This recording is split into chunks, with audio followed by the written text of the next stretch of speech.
ইসরাত হইছে তোমার মোমো? কি করো তুমি?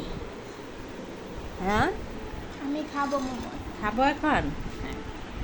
একটু খাইয়ে দিই তো কেমন হইছে। হ্যাঁ, একটু লাল লাল হয়েছে কেন? কালার দিচ্ছি। হুম খুব ভালো হয়েছে তো, টেস্ট অনেক মজা, সেই স্বাদ।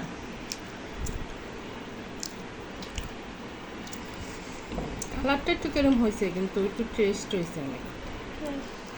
মাঝখানে চিকেন দিছে দেখা যাইতেছে। আমার মেয়ে বানাইছে, ইসরাতুল জান্নাত, মাশাল্লাহ। প্রতিদিন খাওয়াইছে, ঠিক আছে।